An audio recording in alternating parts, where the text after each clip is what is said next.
নমস্কার বন্ধুরা, সবাই কেমন আছেন? আশা করি ভালো আছেন। আমি পুতুলের রান্নাঘর থেকে পুতুল বলছি। জানেন, আমাদের দেশের বাড়িতে না অনেক ধরনের গাছ আছে, শাকসবজি, ফলমূল, নানা ধরনের। পুকুর আছে, পুকুরের মাছ আছে এবং এই পুকুরের পাশে ওই যে দেখতে পাচ্ছেন পিছনে ওই পেঁপে গাছের পিছনে, ওটা কিন্তু পানের বরজ। পরে একদিন আপনাদের দেখাবো। আপাতত আমি পেঁপে তুলতে এসেছি।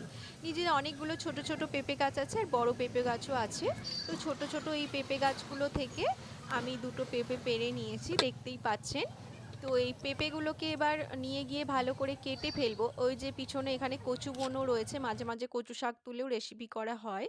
তো যাই হোক, আপাতত পেঁপেগুলোকে পেড়ে এনে ভালো করে খোসা ছাড়িয়ে বীজ টিজ ছাড়িয়ে একদম পুরো কেটে নিয়েছি। এরপরে আমি এগুলোকে গ্রেটারে গ্রেট করে নেব, কুঁড়ে নেব আর কি। পেঁপে কেটে ধুয়ে পরিষ্কার করে গ্রেট করে কুড়ে রেখে এরপরে আমি চলে এসেছি লেবু তুলতে। এই যে দেখতেই পাচ্ছেন, এটা আমাদের লেবু গাছ। খুব সুন্দর সুন্দর হচ্ছে লেবু হয়, দেখতেই পাচ্ছেন গাছ ভর্তি কেমন লেবু ধরে রয়েছে। তো সারা বছরই মোটামুটি এই গাছ আমাদের লেবু দেয়। খুব সুন্দর গন্ধ, জানেন তো, এই লেবু পাতাও বাড়িতে থাকলে মনটা ভালো লাগে। মানে পাশ থেকে এত সুন্দর সারা বাড়িতে লেবুর গন্ধ, মানে করে। আর লেবু ফুলগুলো যখন ফোটে এত সুন্দর লাগে, কি বলবো আপনাদের। যাই হোক, একটা লেবু তুলে নিয়েছি। আর এই গাছ থেকে জানেন তো আমাদের পাড়া প্রতিবেশী অনেকেই এসে লেবু নিয়ে যায়। তারপর লেবুর শরবত, লেবুর নানা রকম রেসিপি, লেবুর আচার, কত কি বানানো হয় সেগুলো পরে একদিন শেয়ার করব। তো যাই হোক, বাড়ির ভিতরে চলে এলাম। এসে এবার আমি এই যে লেবুটাকে কেটে নেব। তো লেবুটাকে আমি এখানে হচ্ছে কেটে নিয়েছি।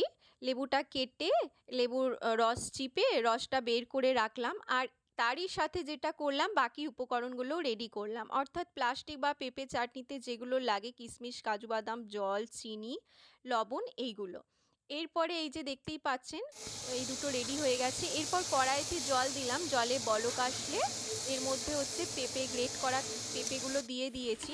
পেঁপেগুলো একটু সেদ্ধ হয়ে যাওয়ার পর এর মধ্যে লবণ, চিনি, লেবুর রস, কিশমিশ, কাজু বাদাম দিয়ে ভালো করে ফুটিয়ে নিয়েছি। এই ফুটে গেলেই একদম রেডি হয়ে গেল। এবং রসটা দেখবেন একটু যখন আঠালো আঠালো হয়ে যাবে, আপনারা বুঝতে পারবেন যে এটা হচ্ছে একদম পারফেক্ট রেডি হয়ে গেছে।